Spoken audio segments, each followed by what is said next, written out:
Satu dekade memimpin, masyarakat adat Kaltim tagih janji Jokowi, berikan kembali kedaulatan.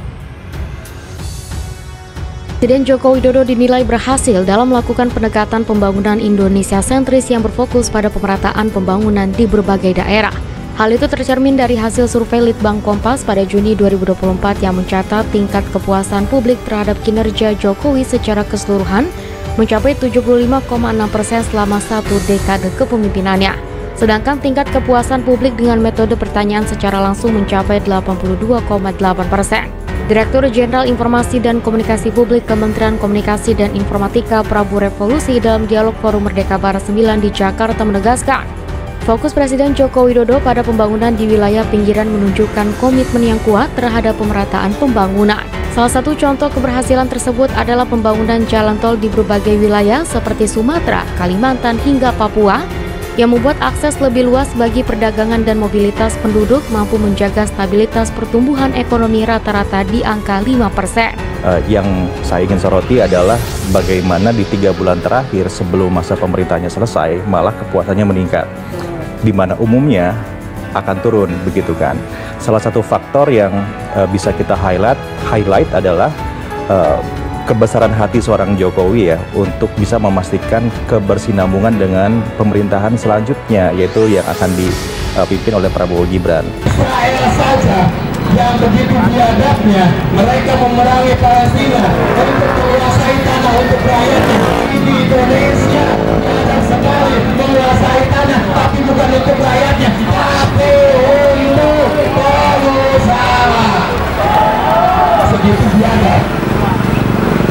Nah, apa yang harus kita lakukan? Kami dari warga Kampung Baru memohon kepada mahasiswa, pergerakan buruh, pergerakan organisasi lainnya, pemuda, mahasiswa, dan rakyat lainnya. Ayo kita berjuang bersama-sama untuk menegakkan bahwa ingat, tanah ini adalah tanah rakyat, betul?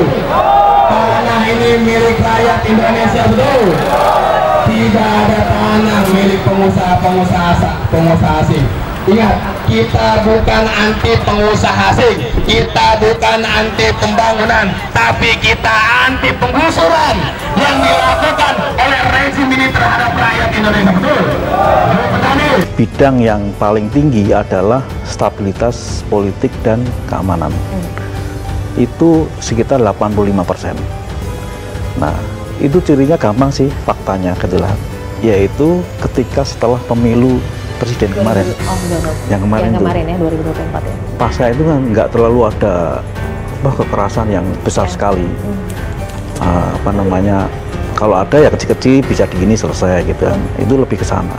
Jadi aman semua, dan kalau itu pun hanya terjadi di Jakarta dan beberapa daerah itu aman-aman aja gitu kan. Itu kuncinya di situ. Jadi tinggi sekali, 85%.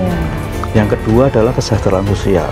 Ya, kami bisa menjadi warga Indonesia, menjadi masyarakat Indonesia yang seutuhnya.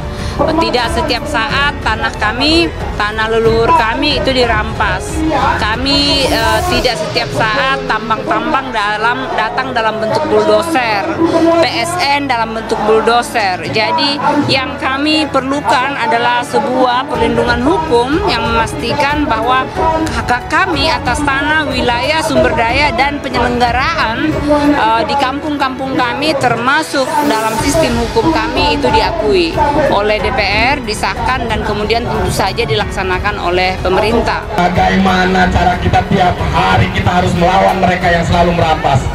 Dampak banjir, longsor mereka berikan kepada kami. Mereka bilang mereka adalah proyek yang berkeadilan, tapi buktinya apa? Buktinya itu omong kosong, betul? Rezim Jokowi ini semua tidak ada yang berkeadilan, betul? Apakah hari ini dan seterusnya kita akan diam saja? Apakah hari ini dan seterusnya kita akan diam saja? Tidak, tentunya kita akan melawan. Setuju?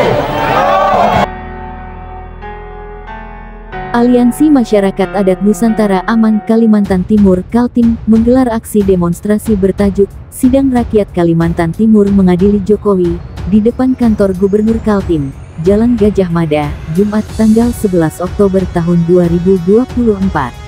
Aksi tersebut bertujuan untuk menagih dan mendesak janji 1 dekade pemerintahan Presiden Joko Widodo, Jokowi, dan tuntutan agenda masyarakat adat di pemerintahan yang baru.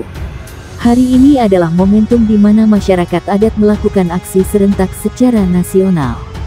Baik di Jakarta maupun di wilayah-wilayah lain, ucap Ketua Aman, Saidwani Yud, disadur dari presisi.co jaringansuara.com, di hari yang sama.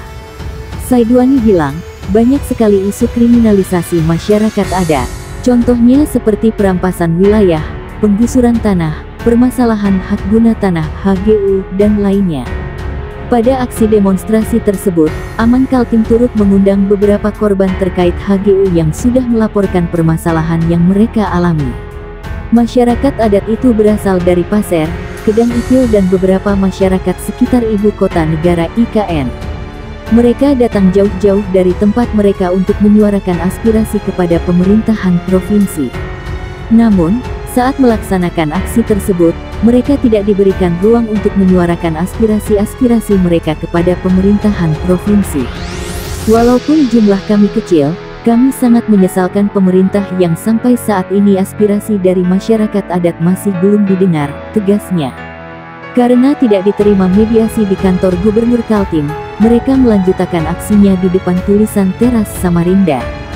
Uniknya, mereka melaksanakan aksi demonstrasi itu seakan-akan sedang menjalani persidangan.